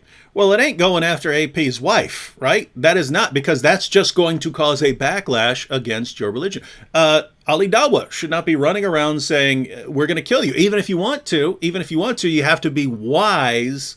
You should be You should have the hikmah and know what you're doing, right? And you shouldn't just say we're proud of that. You should be quiet first and later be proud of that once you do it. And if you're Mohammed Hijab and you think, man, Islam has all these great answers, so I'm just going to get all these people on my show and they're going to give all these answers, you might want to figure out the answers first before you put them out there, because sometimes you won't get the answers that people like Sajid here want, and then you're going to be in trouble over it. So yeah, that's the situation. But yeah, notice when we're talking about eating the Quran and so on, ripping up the Quran from an Islamic perspective, and this is kind of what, at least for me, you were doing it for a slightly different reason. You were doing it to make a point about how is this more valuable than my life? How is this more important than a living human being? With me, it was just, hey, there's something in your book which Allah says should make you as a Muslim stop with the insults. And that's if someone's going to hurl insults back at your religion, insults and abuse back at your religion. You're supposed to stop. So for people like Sajid, they have that basic level of wisdom. And I think tons of Muslims are like this as well. They have that level of wisdom. Hey, I do not want to cross certain lines with people like David Wood or the apostate prophet, because I know what they'll do in response. I know that, and therefore I do not want to cross that line. With hijab, is be strong. Your wife, your wives want real men. Right? He was actually saying that some of the wives of the ex-Muslims actually want to be raped by their captors and stuff like that. He was saying disgusting stuff like that, right? And you should you should have the basic level of wisdom that says, maybe I don't want to go down that road because someone might come back at me a bit harder. All right, Or he came to our live chat on my channel, for example, and started talking about how peeing on you and stuff. Yeah, we should pee each other and have sexual activities. Wow. Oh, and by the way, that I don't know if anyone brought this up because I only kind of skimmed through some stuff, and then I watched this video by Sajid as well. That's the main reason I don't think hijab should have done that interview with the transsexual Muslim. It's that hijab already clearly has some weird viewing preferences online and some weird fetishes. I mean, over and over again, we saw when he was sharing these comments, over and over we saw people would say, "I had to look that up. I had to look that up. Oh my goodness, how disgusting! But I had to look that up." Hijab seems to be familiar with all of this, and then in addition to him having, so with the wives of ex-Muslims, he's tossing out these veiled threats of rape and torture and bondage. Then he's tossing all of these golden showers comments at us. And then he has his interview and, let me get a transsexual on here that I want to talk to. It's like, dude, let someone else handle that one because there are already some people who are suspicious about, your viewing habits and stuff, but something's going. Dude, get someone else to do that one. I have to point something out. I have recently seen this. I recently saw somebody post something. I'm not sure about this, but I feel like we might have some answers as to why Mohammed Hijab so freely talks about these very strange sexual things that he talks about online that he shouldn't be talking about. And I think one of the answers to that is someone shared a video in which they said this guy is the teacher, the mentor of Mohammed Hijab. And it is basically a video of some Islamic scholar / teacher at some Islamic institute in the UK, and that guy is supposedly, when you look at the comments, the teacher of Mohammed Hijab, and that guy basically talks to his own audience. To his own Muslim audience while teaching them about Islam, about very explicit sexual things. Sexual toys and all that kind of stuff, and that is like, and people are like, what the hell? Like, how is this guy talking about this stuff? Muslims are commenting that. And I was about to say you can't talk about Islam seriously and go through the Muslim sources without getting very sexually explicit. Muhammad being covered in semen and things like that. But no, he's getting much weirder, much more explicit, and talking about things that no Muslim ever talks about, that no Muslim scholar ever talks about. So I saw that and I thought, okay, this explains something, but I wanted to look into that more. Gildan Diljet said, David, can I please sample your escalator comments for one of my dubstep songs? Yep, you can do whatever you want for your dubstep songs. All right, let's get down. I think we're getting down to. We do need to burn through these real quick, because we definitely don't want to go past the next hour. But yeah, so we'll just. I have 3 clips left, so we'll do these kind of rapid fire. Pull up 3 one. clips. Yeah, but these are kind of the advice at the end. But, okay. All right, let's check this out. I guess the straw that broke the camel's back was this last interview where Mohammed Hijab has somebody on from the LGBT community, somebody saying they're a Muslim, wearing hijab and makeup, and actually having a video of this individual. Why would you have a video of somebody like that, where you have your Muslim listeners, hundreds of thousands of them who subscribe to your channel, looking at this man who shaved his face, has on makeup? You're laughing and carrying on with them. I mean, I guess it finally drove some people to speak up and say, look, enough is enough. Okay, so I would agree with that. I would say, subhanAllah, enough is enough. It's very sad. Like, we need brothers who are giving proper da'wah Someone asked if this is Bob Ross's son. You even know who that is, AP? Bob Ross? I don't know. I'm too young. I He was guess. he used to do these painting shows, and that's just a lovely tree there. But Oh, that guy. he'd whisper No, I throughout know. the thing. Yeah. Yeah. But that makes sense, right? It's like if Bob Ross's son converted to Islam and became, a diehard Brutally Salafi. radicalized. Yeah. I just love seeing them kuffar beheaded. All right. Do we want to? We've already kind of talked about some of that. Do we want to get to these last couple clips here? All right. And Even Muhammad Hijab himself has posted memes like showing that he himself knows, like, he does things that are just not wise. It's like spur of the moment types of things that have serious consequences. So I just urge all of us, like, if we suspect that we have a serious issue when it comes to having wisdom with our da'wah, we have a huge reach. We really need to hold each other accountable. I understand people, we have friendships behind the scenes and this and that, but when it comes to the deen of Allah subhanahu wa ta'ala, I mean, how many mistakes and slip-ups does it take until somebody finally gets called out about it? well, I hope it takes a lot more. That's just my view. Let's go ahead and watch this last clip real quick because he just gives his final bit of advice here to hijab. Now, at the very least, please, I encourage, Muhammad Hijab. It seems like you shared that meme, and you can look at, I don't know, some of your behavior over the past couple of years where you've gone back and deleted things and apologized publicly for things. It's like, akhi, maybe, ask some brothers who are trustworthy behind the scenes before you do things. I know some of these brothers, they wouldn't approve of you having Yasser Qadi on your channel. They wouldn't approve of you having Jonathan Brown. They wouldn't approve of you having this LGBT person on. They wouldn't approve of that behavior you had with David Wood and all the ex-Muslims and all that stuff that transpired.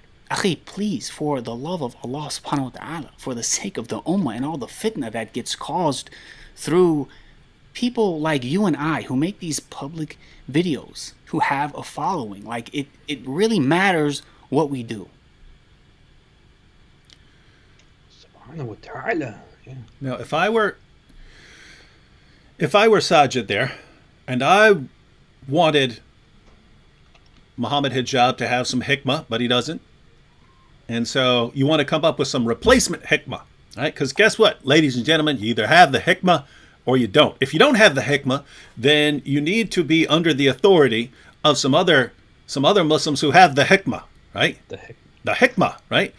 And they have the hikmah. And so he actually gives the best advice he can give to Muhammad Hijab there. Like, Muhammad Hijab, you keep making really, really, really, really bad decisions that are leading people to doubt Islam, that are giving people ammunition to use against the Dawah, that are causing a backlash against Islam, causing people to desecrate the Quran and so on. You obviously do not have the hikmah. What you need to surround yourself by some wiser Muslims, and every time you come up with one of your brilliant ideas, oh, I got an idea. Huh.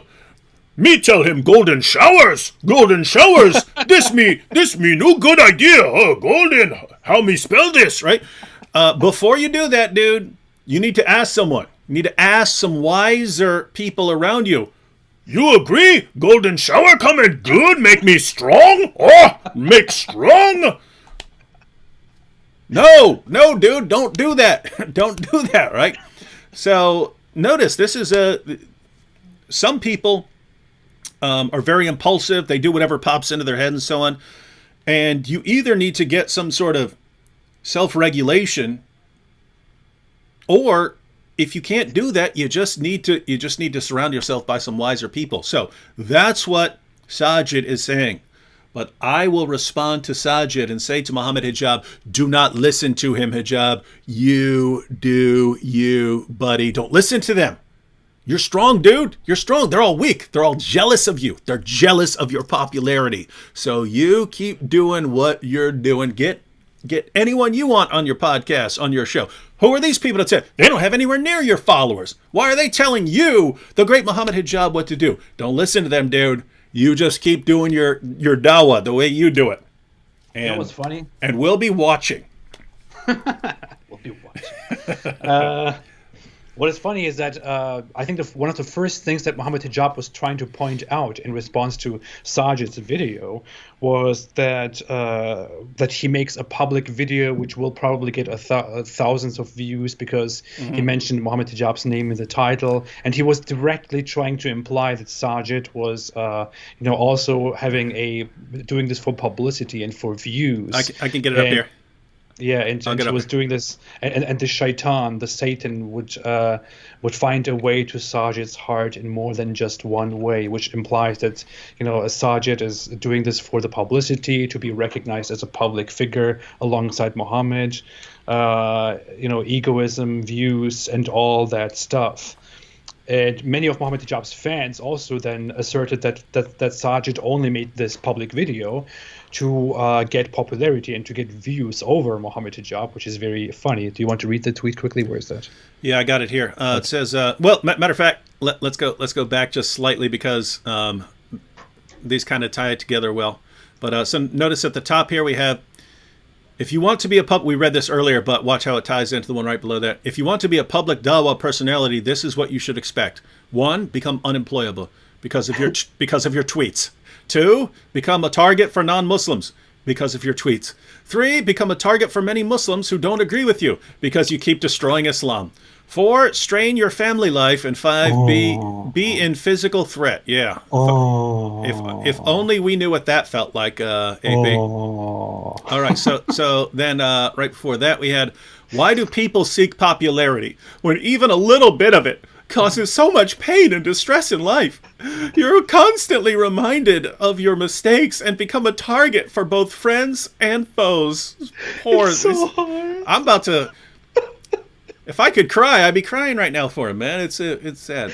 All right, and then we notice. And guys, this is why I talked about that that sort of big boy beta complex, right? The big boy beta complex, the person who's always been big and strong, and therefore he's been treated like he's this really tough dude, even though psychologically he's not. Notice how quickly Hijab goes back and forth, right? Like, me strong, me crush you, me go for your wives. Oh, as soon as any criticism, it's so hard. It's like, will anyone protect me? I can't believe it. People are criticizing me.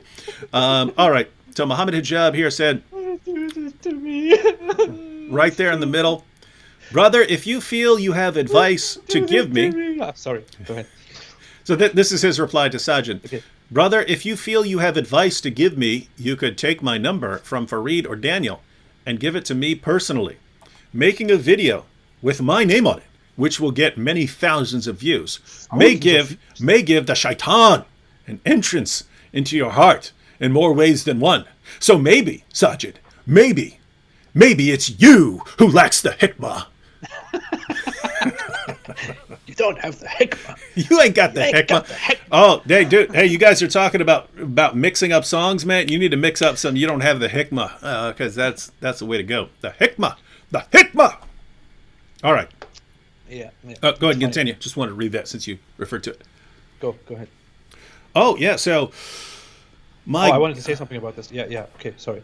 That's what you were saying. So here's what I want to point out. Muhammad Hijab is directly pointing out that Sajid is doing this for publicity, and many of Muhammad Hijab's fans are also pointing out that Sajid is probably doing this for publicity because he wants to get views over Muhammad Hijab, because he wants to be an authoritative figure. And the issue is, it is part of it. I'm sorry, these Muslim apologists might argue as much as they want that they are only doing this for Allah and for the Ummah and whatever it is, but no, it is publicity is part of this. It is always there. It is always within this, and there is absolutely no use in denying that. I'm very sorry. And here's the hypocrisy that I want to talk to you about quickly. I also have a surprise to you, David, by the way. Sweet. Sajid Lipham is, or whatever his name is the guy who is telling people that they should not talk about ex-Muslims, they should not talk about critics of Islam, they should not talk about David Wood and Apostle Prophet and transgender people and this and that because it all causes doubts and we shouldn't go after, publicity and this and that. But I just went on Sajid's video, which we are currently watching. Yeah, I went on his video, which we are currently watching, and I have this tool which shows me which tags the creator of the channel used in the video. And guess what? Sajid used 3 tags for his video to make it, to make the algorithm arise and make that video popular. Those tags are Muhammad Hijab, Yasser Qadi, and David Wood. Nice. No, wait, Hijab got this one right. Right? He's in it for the views. Mm-hmm. But guys, and he's including you. He's talking about how we shouldn't talk about these figures, but he used you as a tag to his video. But this is, guys. So think about this situation, because the more mature Dawah generation, scholar generation, apologist generation, they're being pushed out and marginalized for saying things that don't agree with what this younger generation has been raised to believe by these same guys, right? So now they're going after each other. And if you see someone like Hijab doing the stupidest things you've ever seen in your life, I mean, just wrecking people's confidence in Islam, just practically begging people to desecrate the Quran, right? You see someone doing all of this, you got to keep your mouth shut, because if you open your mouth, then you're just trying to get popularity, right? You're seeing this guy is so popular. Guys, been calling it. I said, as these guys get more and more popular, they aren't going to be able to take it. Anyone who disagrees with them, how can you disagree with me, right? It's like when Candace Owens and what's her name, that rapper, Cardi B were having their Twitter feud, and I didn't see the actual feud. I saw some videos that people made going with the back and forth exchange. But Cardi B was saying, "How can you disagree with me? I know more about you. I pay more taxes, and I have the #1 song." Right? You get to a mentality of, look how popular I am. If I were wrong, how would I be so popular? So as guys, if you think Dawah is creating some monsters now with people like Hijab and Ali Dawah, I believe these guys will eventually pass us, right? I believe these guys are eventually going to pass me. They're going to be massively popular because there are so many people out there who have a similar mindset. So Ali Dawah is going to get even bigger. Muhammad Hijab's going to get even bigger. And if you think they got some problems now, wait till they have even more people cheering them on, and there's no one left to sort of rein them in. It is going to be epic. Everyone will be cheering them on, and I will be one of the people cheering them on. And you know what? We'll be watching. We'll be watching. Yeah. I got the Hikmah boy. I want to give my friendly advice. I have Hikmah. I have the Hikmah. I got the Hikmah, and with my Hikmah, I want to give the Hikmah and the advice to the Nasiha, to the Muslim apologists who are going on YouTube and making YouTube videos and trying to spread Islam through YouTube videos. You have to realize, dear Sajid, dear Muhammad Hijab, dear Ali Dawah, dear Daniel Kikachu, and whatever your names are down there, you have to realize one thing. If you have the Hikmah, then you realize that if you are on YouTube and you get views and you get likes and you get subscribers and publicity and all that, you start feeling important. And like Muhammad Hijab, like Sajid, and like Daniel Kikachu, because when people watch you and they ask you these questions and they ask for your approval, it makes you feel important, and you don't want that. You don't want to be distracted by such things. You want to focus on only serving Islam, only serving Allah, only being slaves to Allah. You don't want to be masters. You don't want to be people that people look up to. So here is what you should do. What you should do if you have the Hikmah: close your YouTube channels. Close your YouTube channels. close your YouTube channels, delete your videos, take them down, forget about likes, forget about views, forget about subscribers. Don't make excuses. Don't say, well, it's only for, to reach the public and to spread the message and to spread the, no. It plays with your message, with your goals, with your ego, with all of that. It distracts you. It makes you go astray. Like Mohammed Hijab, who has done very crazy things because of the publicity and because of the respect that he receives from people. In order to avoid all of that, in order to get rid of all of that, there is only one right thing that you must do, and you know that is true if you have the hikmah, which I have. Close your YouTube channels, delete your videos, say goodbye, say thanks for everything. Don't even say thanks, just thank Allah. Don't say thanks to the people, because that will also give you some form of arrogance. Close your YouTube channels, go away, hide, and be done with this. Be done with this. Be done with this. Get the hikmah. This is all I have to say. All right. Now, Mohammed Hijab and Ali Dawah, ignore everything you just heard. If you just think about it from an Islamic perspective. If you have no hikmah and you're born without hikmah and you can't do anything to get the hikmah, then it's because Allah doesn't want you to have the hikmah. He just wants you to go out and smash and threaten everyone, and that's what he wants, right? So don't listen to AP. Don't listen to Sajid. You do you. You be the hijab with no hikmah. Go out. Just keep doing it. Just keep steamrolling everyone. And always remember, anyone who tells you otherwise, anyone who tells you hijab, that is the stupidest thing anyone has ever done in the history of Islamic apologetics. Just understand, man, that person's jealous of you because you're so great, because you're strong. You're strong. Decide where the hikmah lies. Decide where the hikmah is, bros. Yeah. Who needs hikmah? Yeah. Who needs hikmah, dude? Who needs hikmah when you've got hits? Who needs hikmah when you've got subscribers, huh? Who needs hikmah when you have so many people cheering for you, huh? Hikmah. Overrated, dude. Overrated. Don't listen to any of these dudes. All right. So if you weren't given hikmah, it means you were born that way. You were born without hikmah. You should. Yeah. No hikmah for you. Not now. Not ever. Live with it. And keep doing what you're doing. All right, thanks to AP for joining me now. Just want to remind everyone the link to AP's channels in the description box if you're not subscribed. Also, he just had another little kid, and so his Patreon link is in the description box as well. The biggest burst of of patrons AP and I have ever gotten were both from Mohammed Hijab. Thank you so much, Mohammed Hijab. Thank you so much for this brilliant move. That's why we love your lack of hikmah, dude. We love your lack of hikmah. But also, everyone, so yeah, AP is going to have some new costs in life. So if you want to sign up, link to his Patreon is in the description box as well. All right, thanks everyone for joining us, and catch you all next time. And stay away from Islam. Have the hikmah. Get the hikmah. Stay away from Islam.